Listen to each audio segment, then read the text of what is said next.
Congo Kinshasa, Congo Brazzaville, ba diaspora bisika nyonso partout bozwami pona kolanda magazine Bonda Ekolo o ezali magazine d'actualité et puis ça kabino ba information ya kitoko et kambami na ye moko le DG valable Alain Dewa. Tofongoli magazine na biso ya mokolo ya lelo na élément oyo boye ba ki chef de l'État Félix Tshisekedi a participé ki na rencontre quadripartite na Luanda pe asengi FARDC et zwa coordination ya ba opération militaire ya force régionale tolanda élément ya Mpangi Rachidi.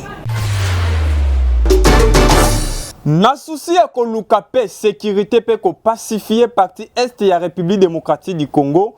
Mwana mboka Félix Antoine Tshisekedi Mukwantombolo bakisela Yesusu Fachi Beton a participé qui na rencontre quadripartite o esangisaki ba organisme lokola CAC, CIRGL, EAC na SADC o esalamaki na Luanda na mboka Angola na bokambami ya Union africaine. Rencontre o esangisaki ba chef de l'État na souci ya kolobela la situation sécuritaire Peko évaluer ba initiative nyonso o ezwama pe ba recommandation o esalema pona kimia ekota na partie est ya République démocratique du Congo. Esengeli koyeba ete na feuille de route ya Luanda pe ya Nairobi, décision ezwama ki ya cessation immédiate ya ba hostilité pona M23 pe ba groupe rebelle o bazako sala ba opération na partie est ya République démocratique du Congo. Pe basengaki na M23 o za soutenu na Rwanda ba se retirer na ba zone o ba occupaki pona après cantonnement pe na cantonnement na bango kuna na Kindu. Na nzela ya bokutani o esalemaki na Luanda, chef de l'État Félix Antoine Tshisekedi a insisté ki pona ba opération ya force régionale ya EAC. Pe asengi FARDC ezwa coordination ya ba opération ya force régionale. Esengel koyeba ete demande ya chef de l'État Félix Antoine Tshisekedi ya kozwa coordination ya ba opération ya force régionale et salemaki avec impact pe idéologie. Na yango Mwana mboka Christophe Lutundu, la ministre des Affaires étrangères, a confirmé que RDCND ezako assurer coordination ya ba opération militaire ya force régionale na partie est ya République démocratique du Congo. Tozako likia ete le kola RDC ezu coordination ya ba opération militaire ya force régionale est de la République démocratique du Congo et kozala pacifier. Affaire oyo eza à suivre biso to betisika kambonda. Malgré sommet oyo uti koleka kuna na Luanda na Angola, motuna eza eske Kinshasa akondima ko dialoguer na Rwanda tolanda reportage ya Alain Dewa. Ndeko ya Congo boye bake sommet quadripartite Oyo euti kosalema na Luanda kuna na Angola mardi le 27 juin. Et betisi monanango ya ba signature ya mikanda avec impact na idéologie. Et surtout que ba kozimingi pe bazala kiwana. Sommet yango et félicité mwana mboka Félix Tshisekedi na Paul Kagame nenge bandimi ko résoudre des conflits oyo na dialogue. Yango esalike sommet a créé groupe de travail de coordination na ba niveau nyonso ezala composé na ba représentant RDC, Rwanda, Union africaine, na ba président EAC, CIRGL, SADC, CEEAC. Pena ONI avec esprit ya ba question politique, diplomatique, militaire, humanitaire, paix socio-économique pour favoriser ba échange d'informations paix cohérence.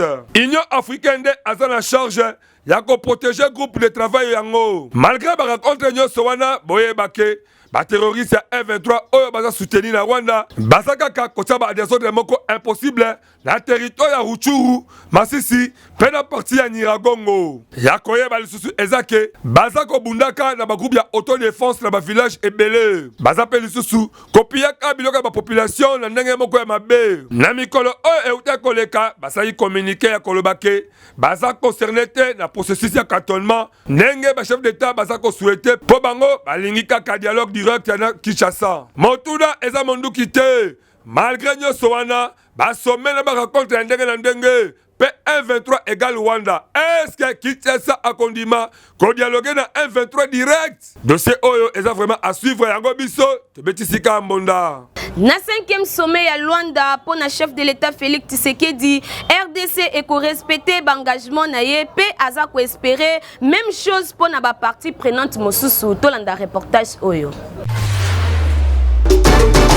Na 5e sommet ya ba chef d'état africain oyo esalemaki na Luanda pona kosolola na likambo oyo etali situation sécuritaire na est ya République démocratique du Congo, ba représentant ya SADC, ya CIRGL, ya CEAC na EAC bazalaki na rencontre oyo. Mokolo ya mardi 27 juin, mokonzi ya mboka Félix Antoine Tshisekedi ye asalaki déclaration na kolobaki République démocratique du Congo a respecter toujours l'engagement pe azali ko espérer kokutana na ba même disposition ya chef ya ba partie prenante. Chef de l'État Félix Tshisekedi a précisé que question majeure ya ko résoudre lelo eza existence ya pla ya kimiate kasi eza exécution ya feuille de route conjointe na ba processus ya Nairobi na Luanda.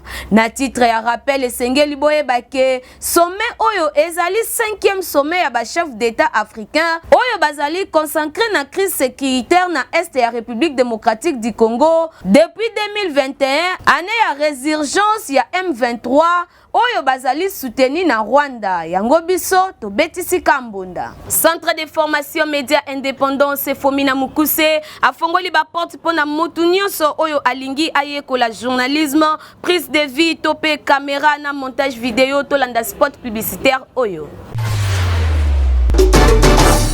Voulez-vous apprendre et devenir journaliste? Les centres de formation médias indépendants procèdent au recrutement de nouveaux candidats pour une nouvelle session. Que vous soyez diplômé d'État, homme de Dieu, docteur ou qui que vous soyez, les centres de formation médias indépendants met à votre disposition les filières ci-après. Les journalistes, la prise de vue, le montage vidéo. N'hésitez pas de nous rejoindre car ici, la formation se donne avec les professionnels des médias. Chez nous, c'est de l'expérience et du professionnalisme. Pour tout contact, appelez-nous au plus 243 89 81 81 097 ou appelez-nous au plus 243 99 37 45 722. Je répète, appelez-nous au plus 243 89 81 81 097 ou au plus 243 99 37 45 722. Nous sommes les centres de formation médias indépendants. Augustin Kabouya a attaqué Cardinal Ambongo na Monseigneur Choleke Bakosa Moïse Katumbi po basungaye a paralysé Kinshasa to landa lisusu reportage ya Alain Dewa. Mwana Congo boye bake mikolo oyo monde ya kitoko te eza kobetama entre mokonzi ya mboka na quelques dirigeants église catholique. Maloba ya chef de l'État oyo alobaki na ba évêque na grand conseil esalike ba réaction esalema ndenge na ndenge tellement que monseigneur de la Chole a répondu ki mokonzi ya mboka sur ba propos oyo abimisaki na grand conseil esalike Augustin Kabouya secrétaire général ya IDPS yepe abed sambondate po azwa zéro pona ye akei à gauche te tope à droite te pona ko attaquer monseigneur de l'ancien Chole nyonso elekanaki na matinée politique oyo esalemaki na siège ya IDPS na limité. Augustin Kabouya alobike monseigneur de l'ancien Chole alingaka IDPS TP asengi na ye alakisa ba milice ya IDPS oyo aza koloba pe baza wapi pe nani aza kozwa baswe na bango abakisi ke après Genève monseigneur de l'ancien Chole azwaki proposition ya kokoma cardinal zokande esengaki président de la république apesa aval na ye yango asengi na bacombattant bazala na nsima église catholique et non na nsima ba individu mpo na ye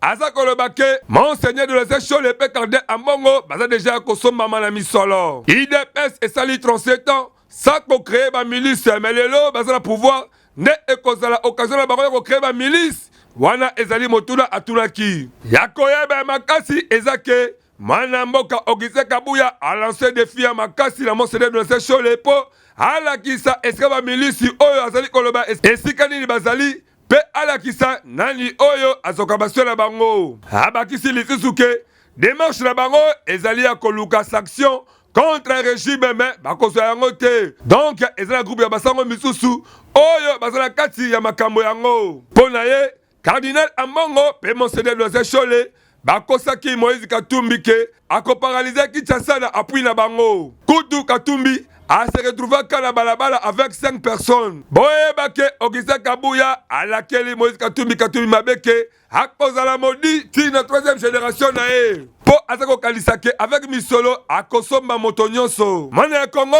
boye bake Augustin Kabuya azako insister à Kolobake. Église catholique et des personnalités donc Cardinal Ambongo na Monseigneur Cholé. Donc entre chef de l'État et Église catholique problème grave exacté selon moi Namoka Augustin Kabuya yango biso toza côté la dossier oza suivre tolingike église ezala obligé du village pe l'État congolais na église baza na bolingo pe batambwisama elongo moko yango tobetika mbonda. Yo mutu ozana posa basela yo reportage ya mariage conférence d'activité ya église politique topé d'activité mususu benga mbonda ekolo agence po bango bazo sala musala avec professionnalisme.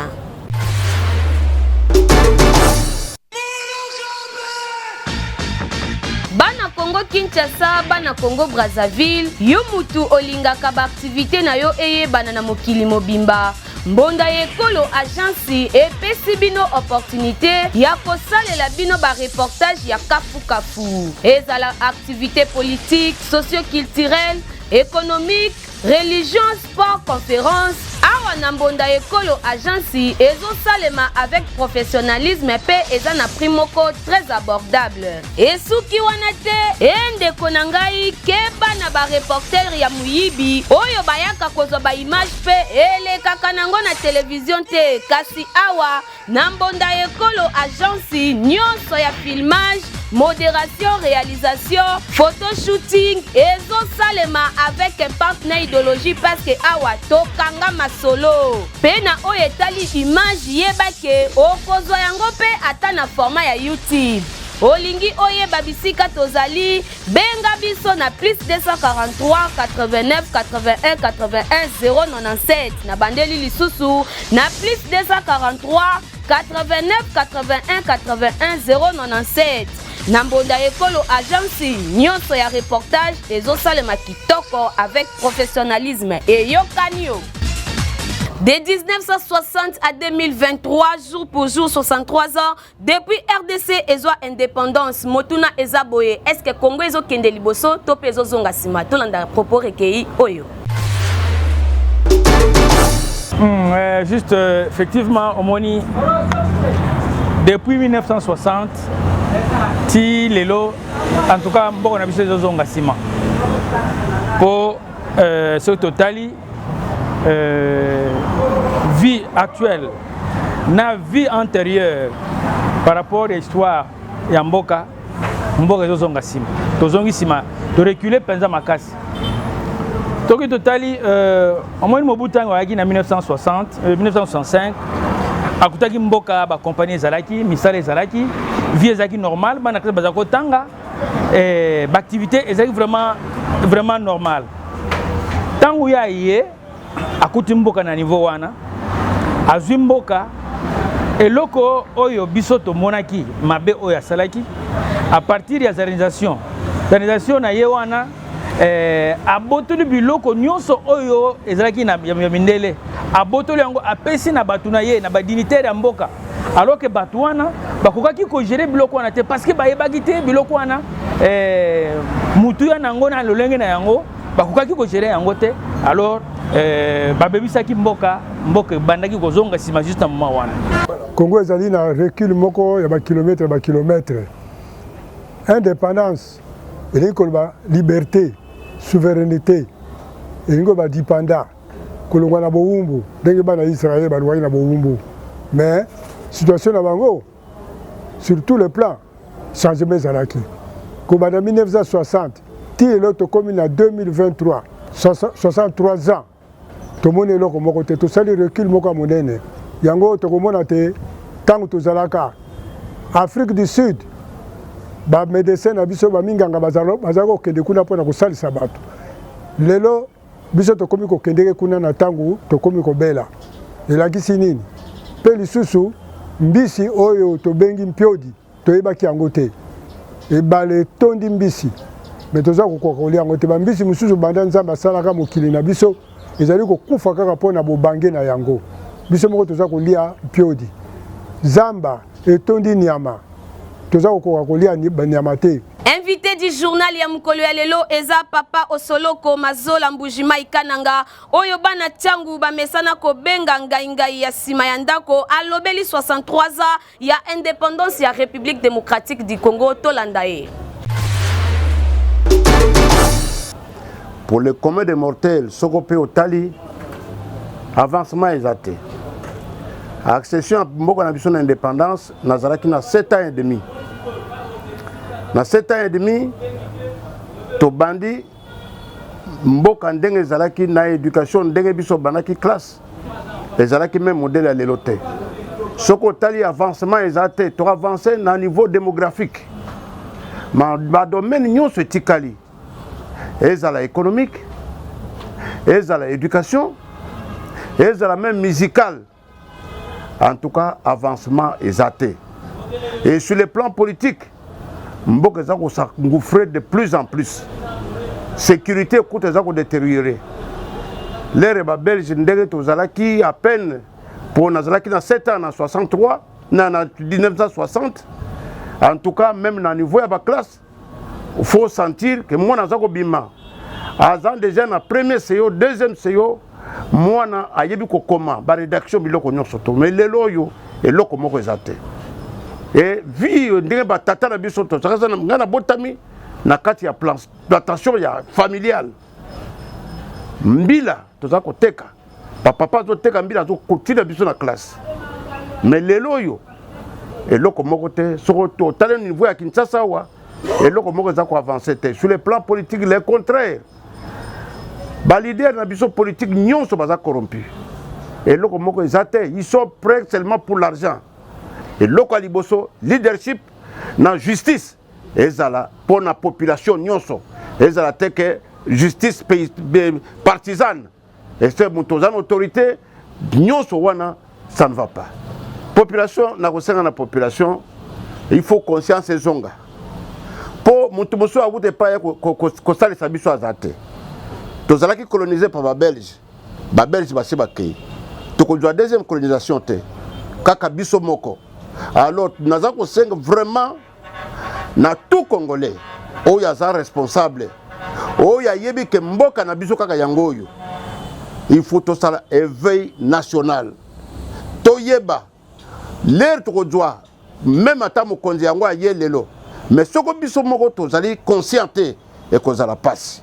Hôtel de ville ya Kinshasa ezuba mesure pour na lutter contre phénomène ya enlèvement pe ba couper de route oyo ezako salema na ville province ya Kinshasa tolanda reportage ya Mpangi Rachidi. Après phénomène oyo botami na ville ya Kinshasa ya ba couper de route pe ya ko enleva ka batu mingi ezako salema na taxi marque Ketch pe na ba moto. Phénomène oyo ba kinois bazako dénoncer yango avec impact et idéologie. Kasimokolo ya lundi 26 juin 2023, gouvernement provincial ya ville à Kinshasa, Nanzela ministre provincial ya intérieur, Mwana Mboka Gracien Tchakala a signé communiqué o etali ici ba mesures pour na lutter contre phénomène oyo. 4 mesures de zoami pour na stopper ampleur ya phénomène ya ko enlevaka batu na ville à Kinshasa. Et sengeli koyeba ete epekisami kotia filmé te ko tente ba vitre ya mutuka o ezako sala taxi. Esengeli ko respecter nombre ya ba passager o ba mati na mutuka na yo to na moto na yo o ezako sala taxi. Esengeli ko tika polele pe visible plaque d'immatriculation pour na ko identifier mutuka na yo to moto o ezako sala taxi. Pe asuka ba chauffeur bozana habitude ya ko signaler ba suspect o bazako kota na kati ya mituka na bino. Na yango exécutif provincial ya ville ya Kinshasa et sengi na bakinois pe bakinoise nyonso bazala vigilant pe ba dénoncer ba cas suspect na ba complice na bango. Awa hôtel de ville ya Kinshasa ezuba mezi pour na lutter contre phénomène ya ko enlevaka batu na ville ya Kinshasa. To sengi kaka na bakonzi ya ville ya Kinshasa bozwa te ya kolandela ba mezi o po ekota na application. Soki te ekozala kaka rappel na matoi ya bakinois. Affaire oyo eza kaka à suivre. Biso to beti simbonda. Quelques chauffeurs ba réagir na décision ya hôtel de ville oyo esengi ordre ekota na ba mituka oyo eza fumé to landa lisusu elema ya Mpangi Rachidi. Selon décision basée par l'autorité, ils sont aux la Kisaboy. Oh, ils ont motoka, ils ont boula. Ils ont ba vitre. Oh, ils ont d'origine. Ils ont un camion noir na carte, camion noir moko na carte. Ils ont fumé, ils ont boui. Ils ont fumé. Ce que papa Jango ils ont passé. En plus, ils ont enlevé bateau. Ils ont mis tout à bisoté. Dès lors que tous les gens ont été, la biso ba mutu kate, la mitu ko oyo. Ils ont même des criminels. Ah, biso de comment comprendre, c'est tout le monde a ba chambre comme la biso na parking oh mutu keza filmé, keza mutu keza filmé da suspect pour les criminels. Mais biso to somba ba numérotation. Ba numérotation o ya mituka. Ti lelo ba tikala ko sala contrôle ya makaba ba numérotation te. Ke ba raté soki mbongo wana bakundongo na ba poche na bango ubendeke nini. Pour la numérotation, les gens ont dit que na taxi, atali oui, numéro ya mutuka langai o da côté autant. Ata ba sala crime, il y a numéro na mutu. Et ça va mituka monsieur tangola sans papier numérotation. Déjà mituka moko faut pas suspecter en kaka. Ba jipi pesa ko enlever bato. Ezaka mituka transport hein. Ba jipi pesa ba filmer. Oh bango moko pe bazo tambola nango. Biso pe to lingaka pe to yeba er cortège ezoleka. Oyo azoleka wana azanani. Bango bazaka toujours filmé ba vitre na bango ekitaka te bango moko pe toyebi série moko e bazalaka na makambo ya ba plaque bâché bakangaka kofi po yepe azalaka plaque bâché mais siko pour le moment ba esu na ba numérotation ngai moko naza nini balobaka mwana nanga naza victime mwana nanga banga ba leveka na porte ya lupangu na ngai bata moto aye paswa mwana kimi akoti na lupango nde bato babeleli moyibi ale bakei. Magazine Bonda Ekolo oyezali magazine d'actualité et fongoli ba porte pour na ba leader nyonso oyaza na posa a exposer vision na ye pour que population ayeba ye aya awa to ko yamba ye na esengo nyonso.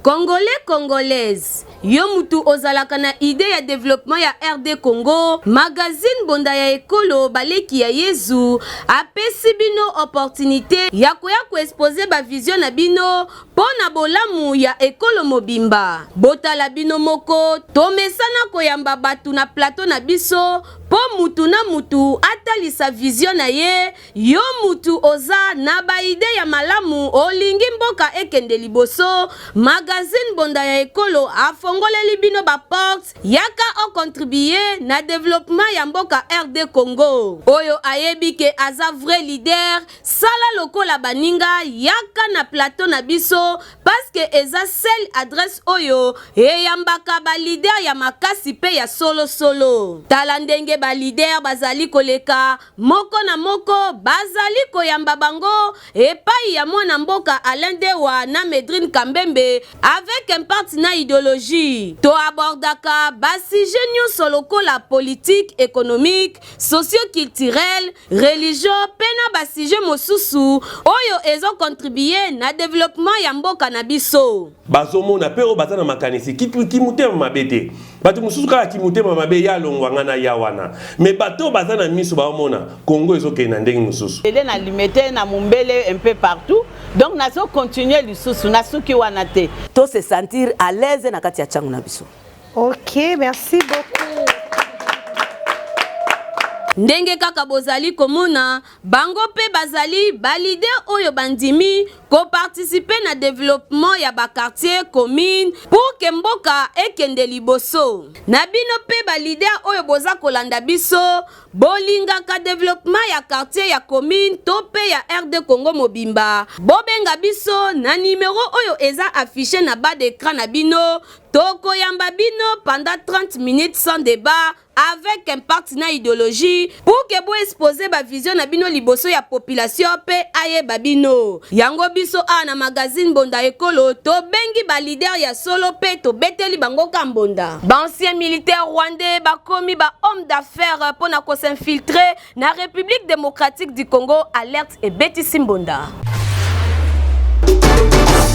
Mwana Congo boye bake soki nyonso ya esekele ebimi mpe ebetisi mbonda ezalaka lisusu na efete lokola information oyo ezalaki ya kobatama mais ekomi deja epai ya mwana mboka Christophe Muzungu oyo aza ambassadeur ya RDC na Congo Brazzaville ke barwandais baza koprepare méthode mosusu mpo bakota na RDC mboka ya Patrice Emery Lumumba tellement ke Christophe Muzungu mpe aza souple asi abetisi mbonda epai ya bakonzi awa na Kinshasa ke eza na présence ya bainvestisseur rwandais oyo bazalaka basoldat kala bakoma na bango lelo na business kaka ndenge esalemaka mpe na Centrafrique yango akebisi leta ayeba ke bainvestisseur wana baza deja oyo na Kinshasa ya koyeba eza ke barwandais baza akize ya kosala insécurité na partie est ya RDC kutu rapport ya ndenge na ndenge oyo elakisa ndenge baza kosoutenir barebele ya M23 yango biso tobetisika mbonda tolanda rubrique na biso tolingaka mingi pe seksaka biso na bandaku pona nini boye nazoyeba te bato nyonso tokovote bakosala eloko moko te bon biso tokolobela makambo mingi ya courant pourquoi courant etambola mabe mpona nini boye mpona nini boye yango wana nde kitoko nini badepute yaka na bango ba 5000 francs baloso na heure ya ba propagande et tout consort. Premièrement d'abord na bango ba député. Le problème en est que il y a une mauvaise foi. Ndé mama beza mingi. À se jouir na ba émolument na ye pendant 5 ans. Il y a mandat Zouaki, tant à Monique et comme aussi là, à Monisco que pour apprécier l'importance si on a bateau va élurier, bateau va pour qui est disons, et on a si bichou à petit peuple, donc c'est une mauvaise politique. Il va député va Kepi, Mbongo. Réponse ezali po bango ba peuple ko za facilité ba ya kozwa susu ba voix pour sans élection sans peuple apesi ba voix moi comme député isati ya mwana monike aya razonga ka toujours na zalo la le Congo le sola le Congo le renard donc azo quoi flatter peuple les apesi ka ba voix caricature ya mokolo ya lelo ko kontiri Jesse Djemba abeteli biso lisolo nini yena Ingrid Mateta